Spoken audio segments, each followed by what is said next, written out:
Como que eu faço para identificar que eu estou sendo assediada ou assediado no ambiente de trabalho? Olá, eu sou Flávia Secom, advogada especializada em Direito do Trabalho e das Famílias.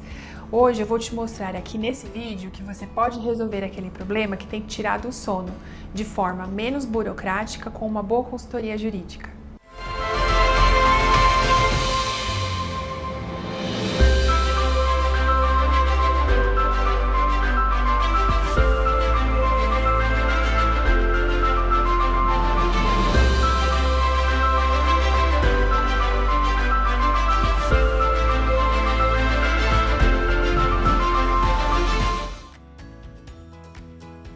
Assédio moral é a exposição de pessoas a situações humilhantes e constrangedoras no ambiente de trabalho, de forma repetitiva e prolongada no exercício de suas atividades. É uma conduta que traz danos à dignidade e à integridade do indivíduo, colocando a saúde em risco e prejudicando o ambiente de trabalho. O assédio moral é conceituado por especialistas como toda e qualquer conduta abusiva, manifestando-se por comportamentos, palavras, atos, gestos ou escritos que possam trazer danos à personalidade, à dignidade ou à integridade física e psíquica de uma pessoa, pondo em perigo o seu emprego ou degradando o ambiente de trabalho. Nos meus atendimentos, eu consegui identificar vários fatos que ensejam o assédio moral e eu resolvi fazer um questionário que eu apresento para o cliente na hora do atendimento. E eu consigo identificar muito mais fácil quando eu faço essas perguntas. Eu gostaria aqui de compartilhar com vocês essas perguntas, tá? Então, por exemplo, começar sempre uma reunião amedrontando quanto ao desemprego ou ameaçar constantemente com a demissão. É um assédio? É um assédio. Subir em mesa e chamar a todos de incompetentes. Já tive caso assim. É um assédio? É assédio. Repetir a mesma ordem para realizar uma tarefa simples centenas de vezes até desestabilizar emocionalmente o trabalhador ou dar ordens confusas e contraditórias. Isso é muito comum. Sobrecarregar de trabalho ou impedir a continuidade do trabalho negando informações. Também é muito comum. Quando o empregador às vezes quer que você peça demissão, ele costuma agir dessa forma.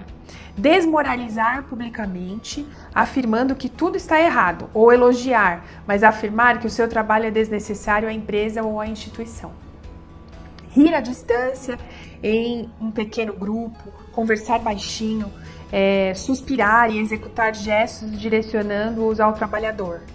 Isso para constranger mesmo, né? Esse trabalhador. Não cumprimentar e impedir os colegas de almoçarem. Cumprimentarem ou conversarem com a vítima, mesmo que a conversa esteja relacionada à tarefa. Querer saber o que estavam conversando ou ameaçar quando há colegas próximos conversando. Isso parece que em toda empresa tem, né, pessoas assim. Ignorar a presença do trabalhador, desviar a função ou retirar material necessário à execução da tarefa, impedindo o trabalho. Exigir que faça horários fora da jornada, ser trocado de turno sem ser avisado, mandar executar tarefas acima ou abaixo do conhecimento do trabalhador, voltar de férias e ser demitido ou desligado por telefone ou telegrama em férias. Agora, na época da pandemia, é uma exceção, né? Então, cada caso é um caso. A gente precisa sempre examinar para ver se realmente é. E o que a gente tem que ter em mente, assim, é que esses fatos... tem alguns fatos graves aqui que mesmo só ele pode configurar o assédio, mas que nem esse fato aqui de você ser demitido quando voltar das férias, ou por telefone ou por telegrama, só ele em si, eu acredito que não seja o assédio, tá? Agora, ele, juntamente com outros, aí sim tem que ser falado porque ganha força, né? A sua tese. Hostilizar, não promover ou premiar colega mais novo e recém-chegado à empresa, com menos experiência que você, como forma de te desqualificar. Isso também é uma coisa muito sutil, né? Então você precisa explicar para o juiz que esse é um fator aliado a outros fatores, né? Agora, só um isolado é a mesma coisa que o outro que eu mencionei. Aí fica mais difícil de comprovar. Agora, espalhar entre os colegas que o trabalhador ou a trabalhadora está com problemas de nervoso, que está desequilibrado emocionalmente, sugerir que peça demissão porque não está bem de saúde, isso acontece muito, né? Principalmente agora na pandemia, que as pessoas estão mais desestabilizadas emocionalmente, e divulgar boatos sobre a sua moral também. Eu tive um caso, por exemplo, trabalhei num caso que a moça, uma colega de trabalho inventou, né, e começou a criar boatos de forma proposital que ela mantinha relacionamentos só com homens casados da empresa, né? Aí depois fomos apurar, né? E essa pessoa, ela tinha o hábito de inventar boatos de várias pessoas na empresa. Então, a gente teve que examinar, né, bem profundamente e descobrir, e a gente conseguiu descobrir isso. Então a empresa, ela é responsável, porque ela não pode permitir. Se ela, através das suas chefias, né, dos seus coordenadores, gerentes, diretores, eles identificarem esse problema, tem que chamar esse empregado que está assediando o colega e a passar por treinamentos. Enfim, essa forma não pode ser aceita, né? E inclusive pode até aumentar se o empregador ele aceitar uma situação dessas, né? Podem surgir novos problemas, tá?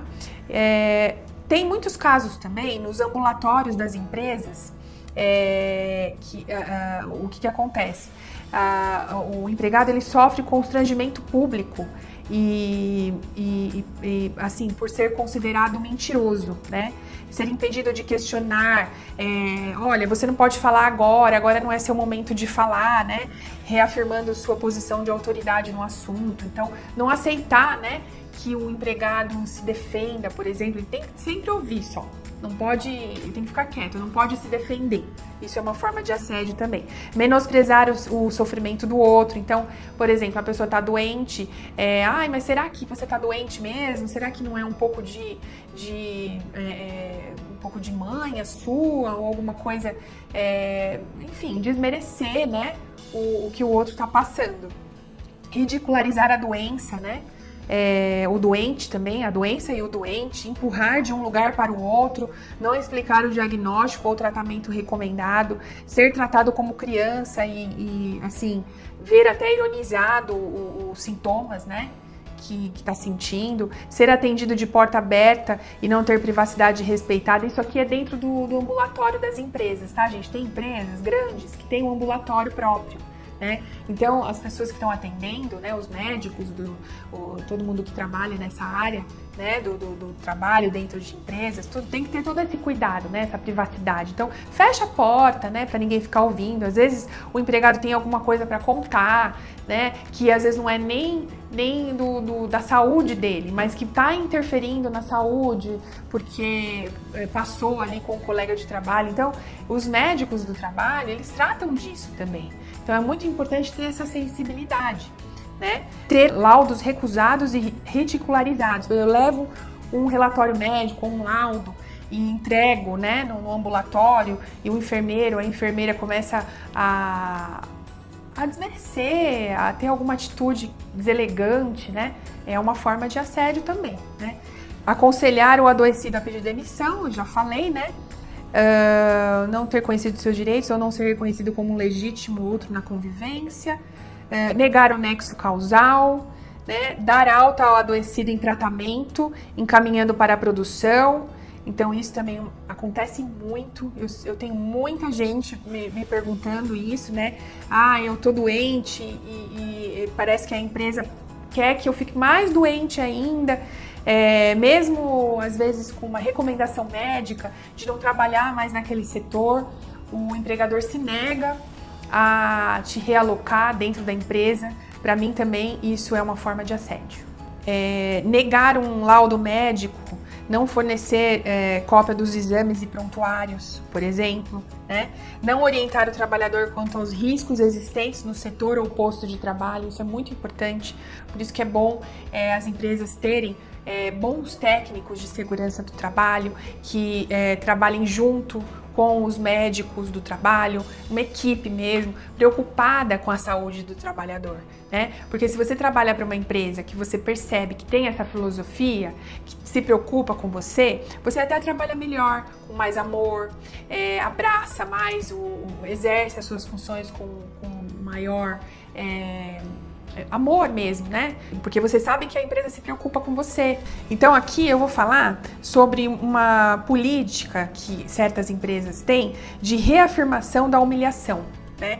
Então tem empresas que elas fazem questão de fazer isso e a público, assim, com todos os trabalhadores. Então a filosofia, o jeito de trabalhar que o empregador gosta. Aquela empresa que estimula a competitividade, o individualismo, discriminando por sexo, cursos de aperfeiçoamento e promoção realizados preferencialmente para os homens, por exemplo, né? Deixa isso meio que bem claro, assim, né? Discriminação de salários segundo o sexo, né? Então, o homem ganha mais, exerce, a diretoria concede mais tarefas que exigem mais dos homens, por exemplo, passar lista na empresa para que os trabalhadores se comprometam a não procurar o sindicato ou mesmo ameaçar os sindicalizados. Eu já trabalhei num caso assim, né? Impedir que as grávidas sentem durante a jornada ou que façam consultas de pré-natal fora da empresa. Isso também é assédio, acontece muito. Né? Fazer reunião com todas as mulheres do setor administrativo e produtivo, exigindo que não engravidem, evitando prejuízo na produção.